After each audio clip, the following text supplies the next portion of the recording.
स्वामी जी, आपका बहुत बहुत स्वागत है। आप अखिल भारतीय साधु संत महासम्मेलन में आप पधारे।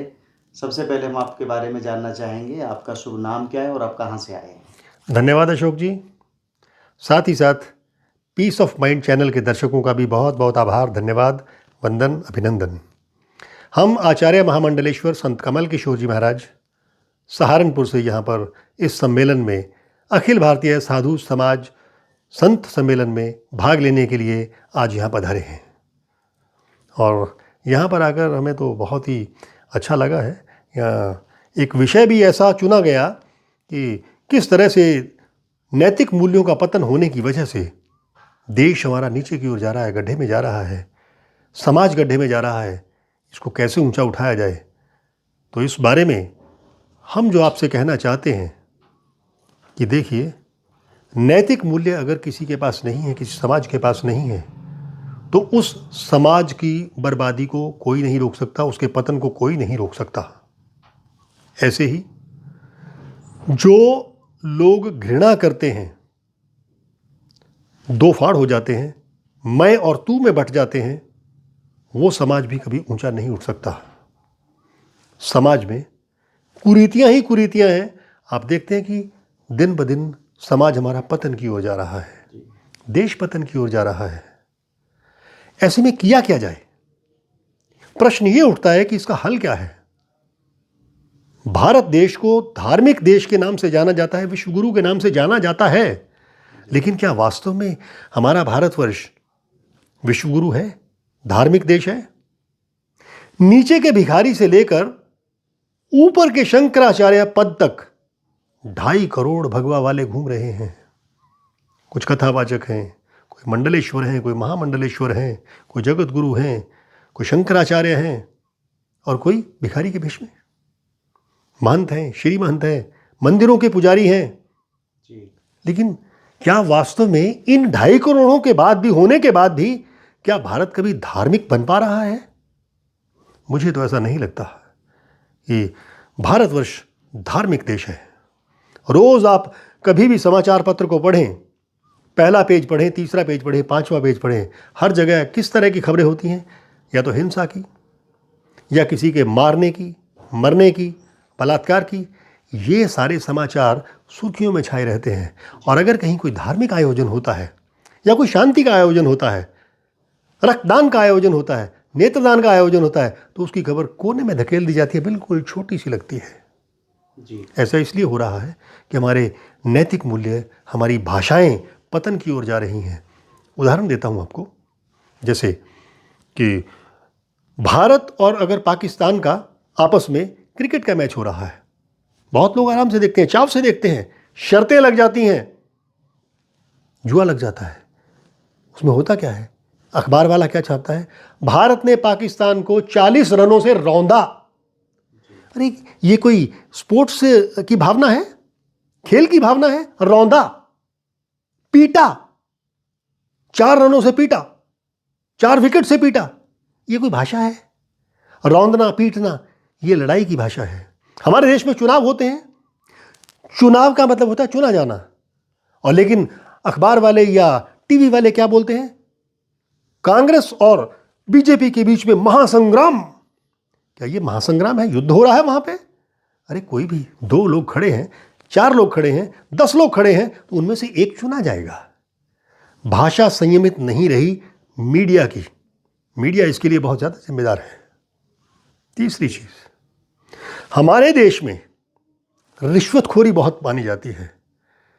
माँ क्या करती है, पिता क्या करता है? बच्चे को बचपन से ही कहता है, मैं तुझे चॉकलेट दूंगा, मेरा ये काम करके आ जा। घर से रिश्वत शुरू। तू अगर 10वीं में या 12वीं में ज़्यादा नंबर लेके आएगा, तुझे मोटरसाइकिल लेके दूंगा, या स्कूटर लेके दूंगा, या बाइक लेके दूंगा, कुछ करूंगा। ये क्या है? रिश्वतखोरी ना। घर से ही हमने रिश्वतखोरी कर दी शुरू, और जब बड़ा होने के बाद वो रिश्वतखोर बन जाता है, बड़ी बड़ी रिश्वत लेता है, तो क्या गुनाह करता है? सिखाया किसने? संस्कार किसने डाले? अच्छे संस्कारों का ना होना भी भारतवर्ष की संस्कृति के पतन का कारण हो रहा है। आज साधु संत समाज सम्मेलन में एक ये भी विषय है, विचारणीय विषय है, और विचार किया भी गया इस पे। हमने अपना एक्सपीरियंस बताया। ब्रह्मा कुमारी आश्रम में जब हम जाते हैं, वहाँ के लोगों में देखते हैं, एक तो प्रेम की धाराएं बहती हैं। मैं और तू का भेद नहीं है, जाति का भेद नहीं है, ऊंच नीच का भेद नहीं है, भाषाओं का भेद नहीं है, धर्म का कोई भेद नहीं है। जब इस तरह के भेद नहीं होते तो हम एक हो जाते हैं। इसीलिए तो कहा है, united we stand and divided we fall. हम गिरते हैं। अगर हम एक हो जाएं, साधु संत समाज सारा एक हो जाए, महात्मा सारे एक हो जाएं और ब्रह्मा कुमारी द्वारा दिए गए आदर्शों पर चलें, वहां पर ब्रह्मा कुमारी आश्रम में सब लोग मिलजुल के रहते हैं। जाति पाति का भेद नहीं है, भाषाओं का भेद नहीं है, सीमाओं का भेद नहीं है, धर्म का तो भेद है ही नहीं। तो जब आपस में भेदभाव नहीं होगा तभी तो इकट्ठे होंगे। और यहां तो ब्राह्मणों में भी चले जाओ, वेदी एक वेद वाला, द्विवेदी उससे श्रेष्ठ, दो वेद को जानने वाला, त्रिवेदी तीन वेदों को जानने वाला उससे श्रेष्ठ, और चतुर्वेदी सबसे ऊपर का जो चार वेदों को जानता है वो सबसे सर्वश्रेष्ठ। ब्राह्मणों में भी ऐसा ही है। और तो और बौद्धों में देख ले ऐसा ही है, जैनियों में देख ले, दिगंबर जैन है तो साथ में श्वेतांबर जैन है, आपस में लड़ रहे हैं, एक दूसरे के साथ शादियां नहीं करते, एक दूसरे के पास शादी नहीं करते वो लोग। तो हिंदुओं में भी ऐसा ही चल रहा है, नीची जाति है ऊंची जाति है, जब बटेंगे कटेंगे, एक रहेंगे सेफ रहेंगे। ये बात बिल्कुल सही है। हम लोगों को इकट्ठा होना पड़ेगा, एकजुट होना पड़ेगा। तो एकजुट होने के लिए हमें कहाँ से प्रेरणा कहाँ से मिलेगी? ब्रह्मा कुमारी आश्रम में आए, हमने देखा है यहाँ पे आके आपस में लोग कितना प्रेम से रहते हैं, कोई भेदभाव नहीं है, सभी के साथ प्रेम और स्नेह से सभी को सींच देते हैं। इतना आपस में प्रेम, इतनी दया, इतनी दयालुता और शुचिता। सबसे पहले अपने आचरण में, अपने कैरेक्टर में, अपने चरित्र में वो कहते हैं पहले हम स्वयं के चरित्र का निर्माण करते हैं फिर दूसरे को कहते हैं। इतनी बड़ी बात दादा लेखराज जी, उन्होंने नई सृष्टि का सृजन किया, इसलिए उन्हें ब्रह्मा बाबा कहा जाता है। अब आप देखें कि आप कुत्ता बिल्ली की भाषा समझते हैं? नहीं समझते, लेकिन हम आदमी की भाषा समझते हैं। अब अगर ईश्वर को भी जन्म लेना पड़े पृथ्वी पे, निराकार को साकार के रूप में आना पड़ेगा ना।